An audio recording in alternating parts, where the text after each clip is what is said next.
Quem já sentiu o poder de uma pergunta na sua vida? É gostoso receber respostas embaladas para determinadas coisas. Mas nada é tão poderoso como uma pergunta certa na hora certa. E as perguntas, elas são poderosas porque elas nos conduzem a respostas reveladoras.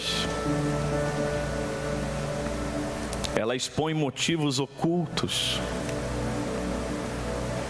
Ela nos faz enfrentar a verdade e nos põe cara a cara com aquilo que talvez preferimos evitar. É assim ou não é? E aqui nós temos uma pergunta que, apesar do tempo, ela continua muito viva e importante para os nossos dias. E que pergunta é esta? Até quando? Até quando? Essa pergunta é feita pelo profeta Elias em um dos momentos mais conturbados para a nação de Israel. São os dias de Acabe como rei e de Jezabel, sua mulher, como mentora espiritual da nação. E nesse período, a manifestação do politeísmo, ou seja, a crença em vários deuses, se prolifera.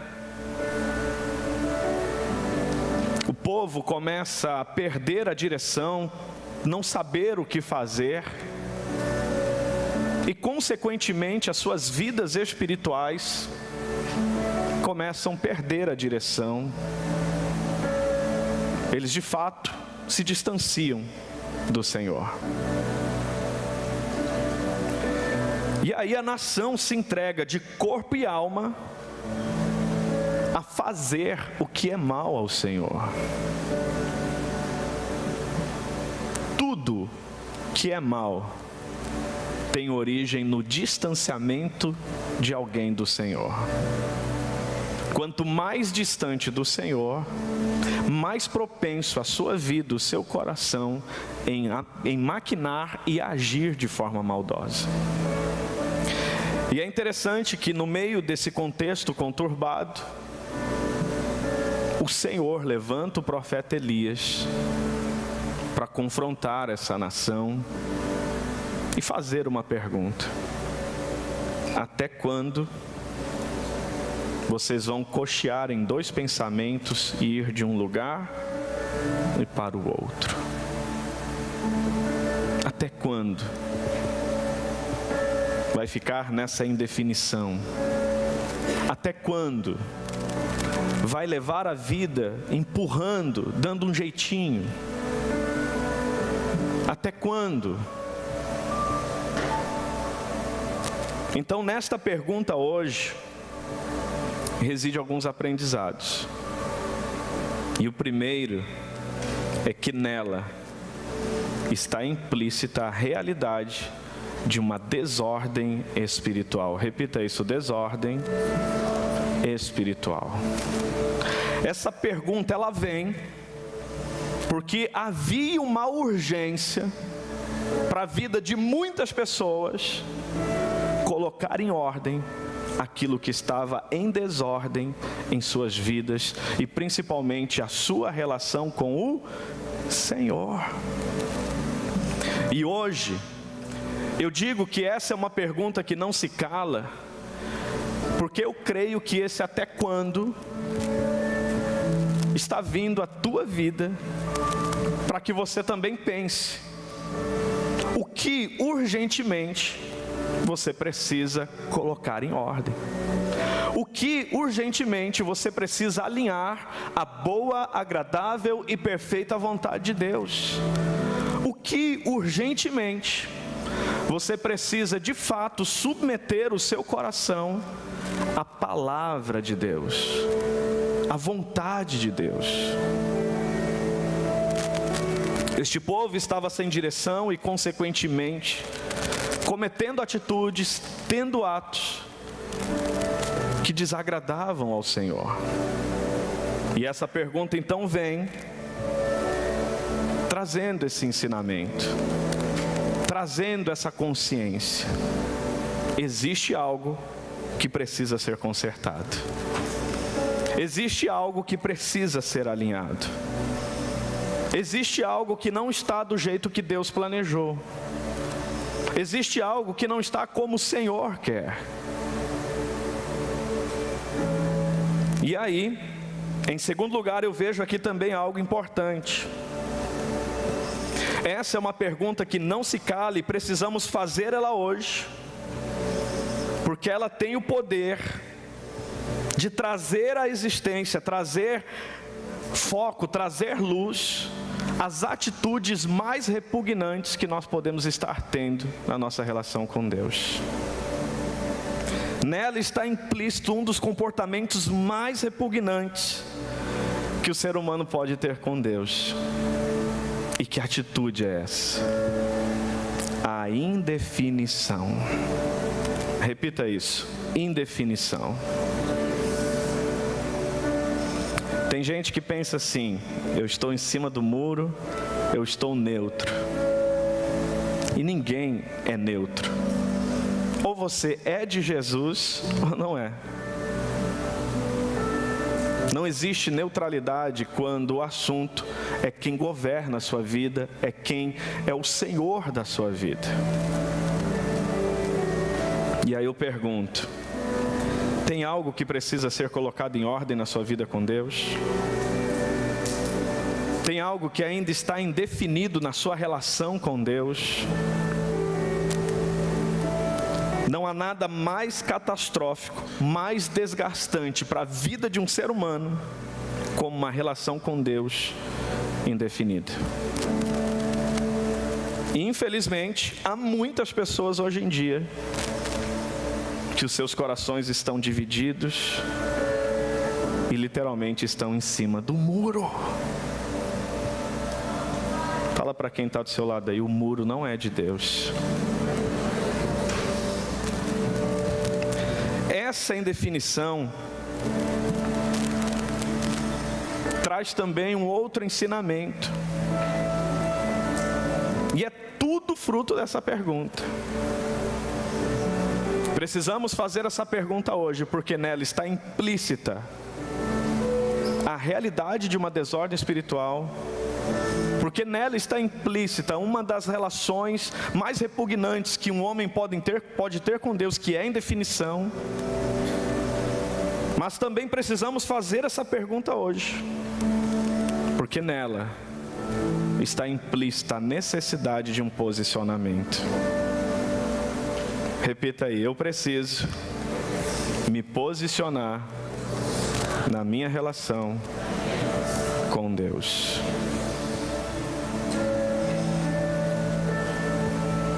E é por isso que o profeta diz: até quando vocês vão oscilar entre duas opiniões? Até quando vocês vão oscilar entre dois pensamentos? Se o Senhor é Deus, sigam-no. Mas se para você é Baal, então siga Baal. Mas se posicione.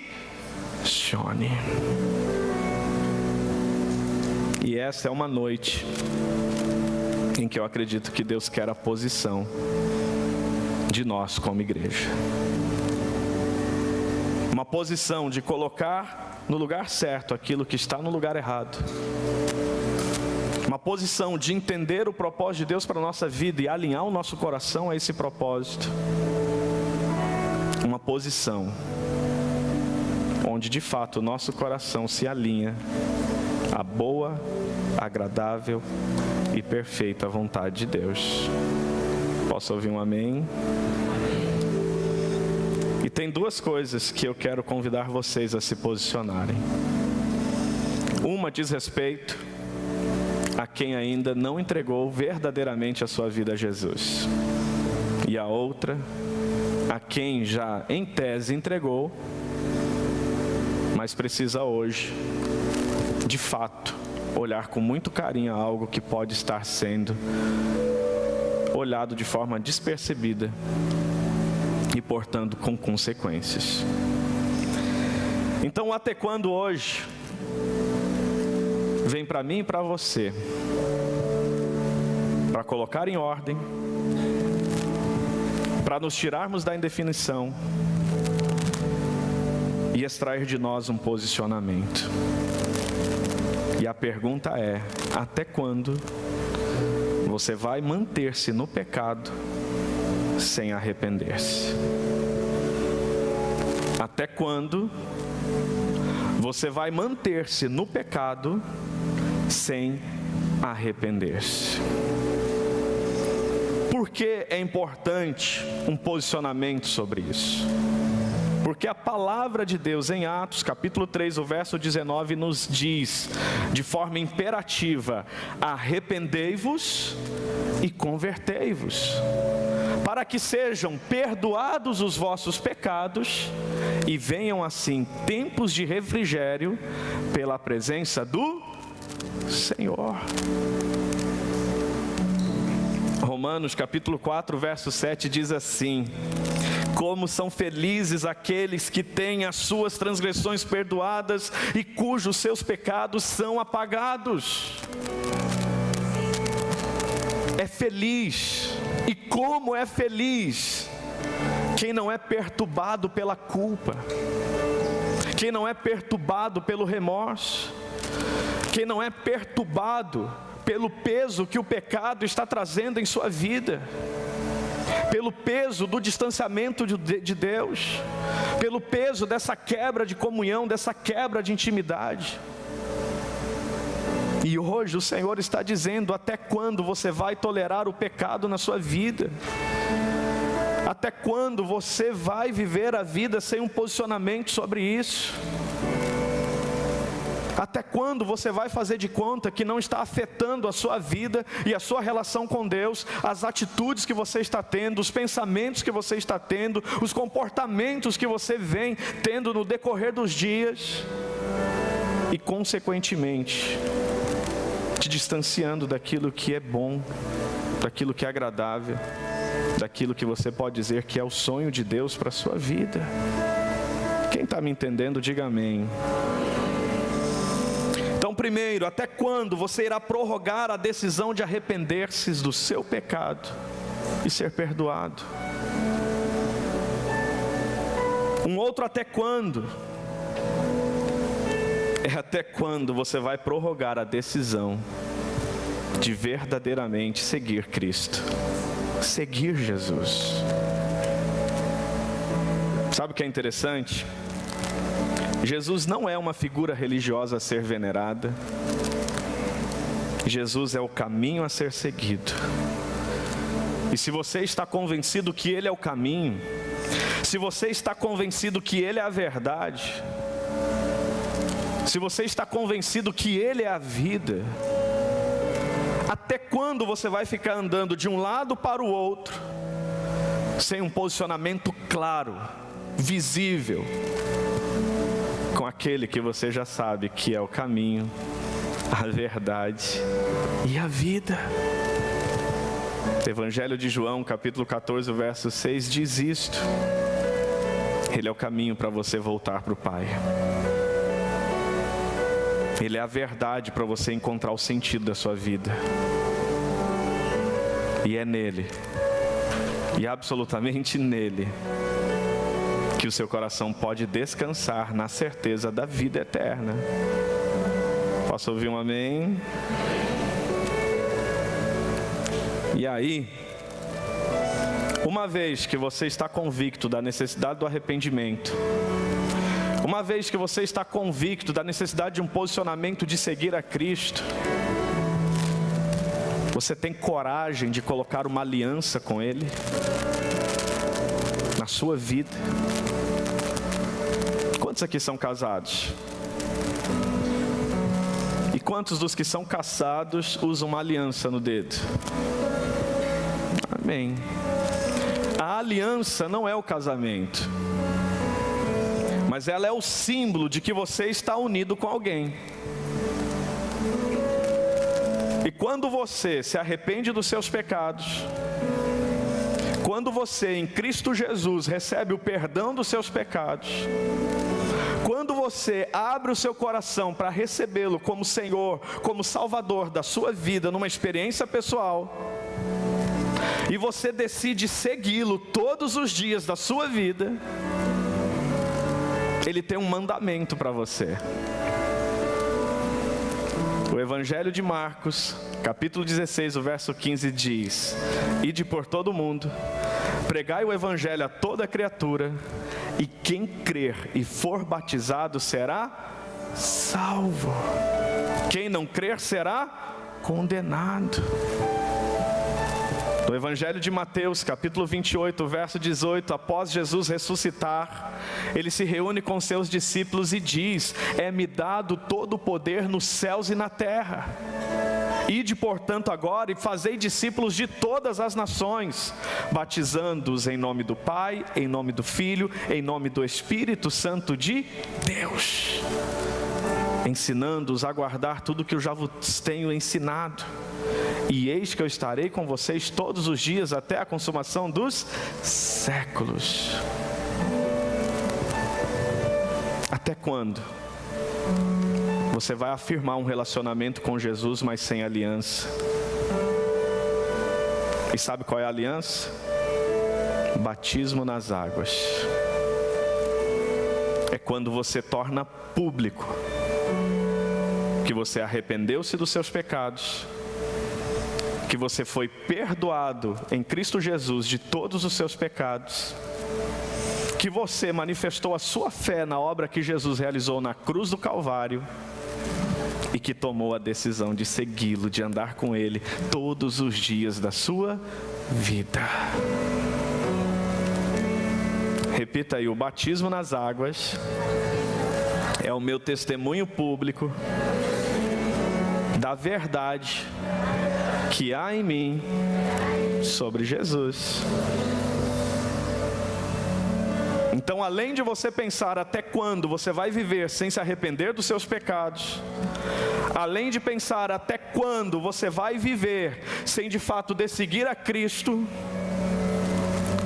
eu pergunto: até quando você que afirma ter Jesus no coração vai viver sem dar esse testemunho público através do batismo nas águas? O batismo é um testemunho público, é um testemunho no mundo de algo que já é uma verdade em você. Quem aqui já é batizado nas águas? Você se arrepende desse dia? É um dia que você ficou muito triste, um dia que você, enfim, não quer nem mais lembrar que esse dia aconteceu, é assim? Não. É o dia em que o velho homem, a velha mulher, de forma visível, ficou naquelas águas e nasceu um novo homem, uma nova mulher, para viver uma novidade de vida, conforme a boa, agradável e perfeita vontade de Deus. Posso ouvir um amém? Então esse é o até quando, para quem ainda não foi batizado nas águas, para quem ainda não está posicionado na sua relação com Cristo. Mas eu não posso deixar de dizer um até quando, que é para aqueles que já se dizem servo do Senhor, igreja do Senhor. E para este, abra sua Bíblia, por favor. Apocalipse, capítulo 2.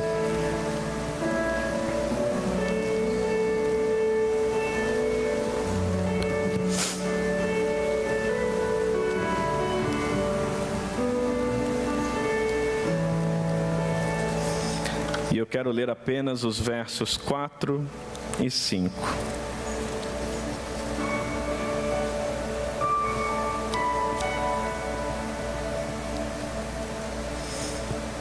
Quem encontrou, diga amém. O texto diz assim: contra você, porém, tenho isto: você abandonou o seu primeiro amor. Lembre-se de onde caiu, arrependa-se e pratique as obras que praticava no princípio. Se não arrepender, virei a você e tirarei o seu candelabro do lugar dele. Amém? Até quando? Até quando você vai esperar para voltar ao primeiro amor?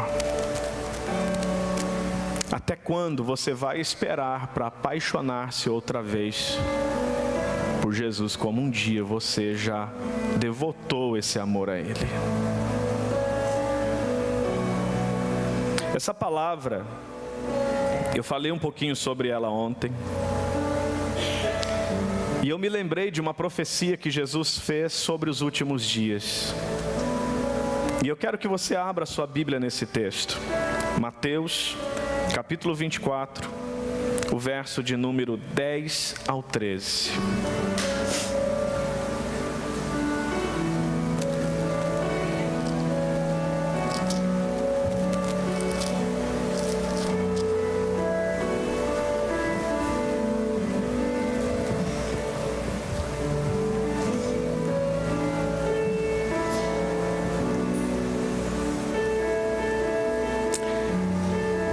Capítulo 24,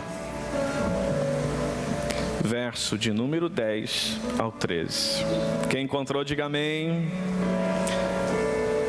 Naquele tempo, muitos ficarão escandalizados, trairão e odiarão uns aos outros.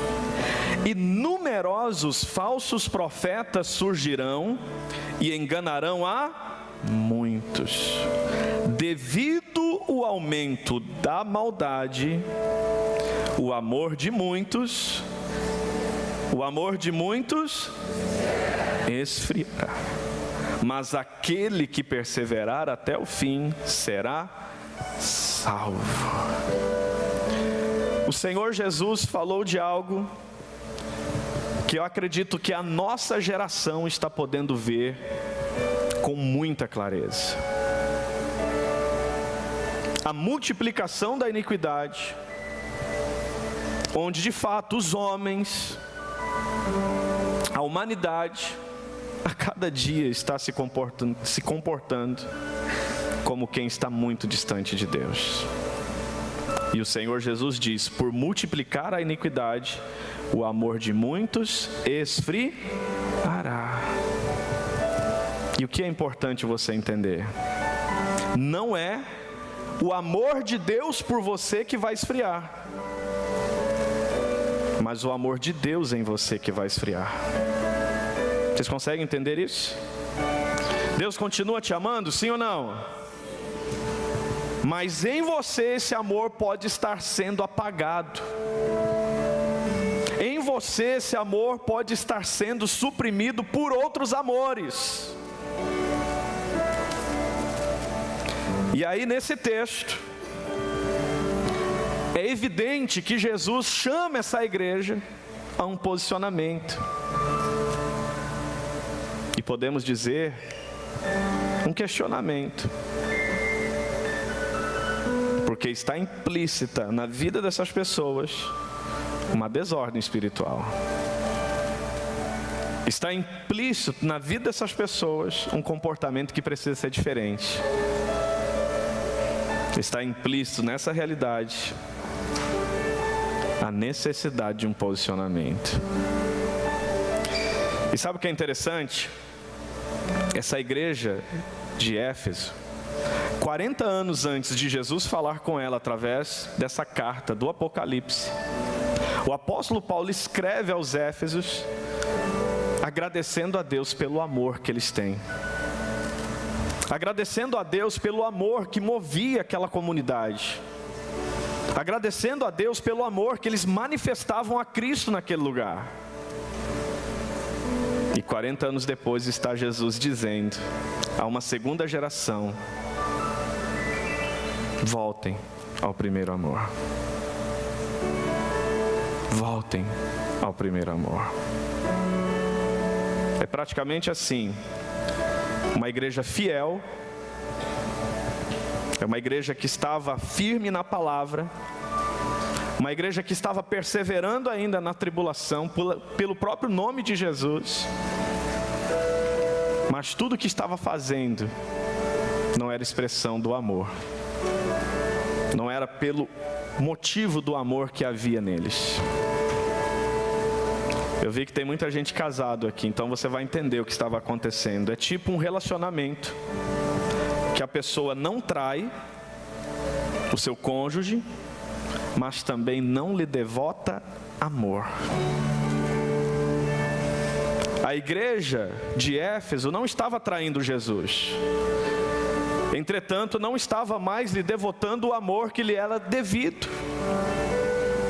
E é por isso que Jesus diz: volte ao primeiro amor. E para voltar ao primeiro amor, ele diz: lembra-te de onde caíste. Não é lembrar por que você caiu. Não é lembrar em que situação você errou. É lembrar do que você tinha em Deus e não está tendo mais. É lembrar do que você vivia com Deus e não está vivendo mais. É lembrar do que o Senhor já vivenciou com você e você não está vivenciando mais. Por exemplo, o filho pródigo, ele lembrou de onde ele caiu. Quem conhece a parábola do filho pródigo? Ele pede a herança, ele sai da casa do pai, ele gasta toda a sua herança, e agora, numa escassez absurda, ele está trabalhando numa fazenda, e quando ele vai alimentar os porcos, ele está com tanta fome, que a Bíblia diz que ele deseja comer a comida dos porcos. E naquele momento, a Bíblia diz que ele se lembra que até os servos de seu pai comiam com fartura, e ele ali estava passando fome. E o texto diz: caindo em si, ele se arrepende e ele diz: pai, pequei contra ti e contra os céus, me recebe de volta como teu filho. Ele volta para a casa do pai, ele lembra de onde caiu e ele volta para onde ele tinha caído. E é isso que o texto está dizendo. Tenho, porém, contra ti que deixaste o teu primeiro amor. Portanto, agora lembre-te de onde você caiu, arrependa-te e volte à prática das primeiras obras.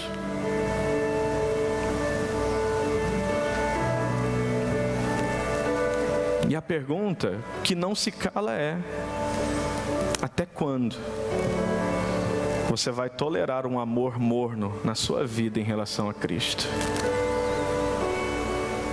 Até quando você vai tolerar viver uma relação com Deus, não no centro da boa, agradável e perfeita vontade de Deus, mas caído, longe de algo que Ele já confiou a você, daquilo que Ele já depositou em você, mas que hoje já não é mais uma realidade, porque o amor esfriou?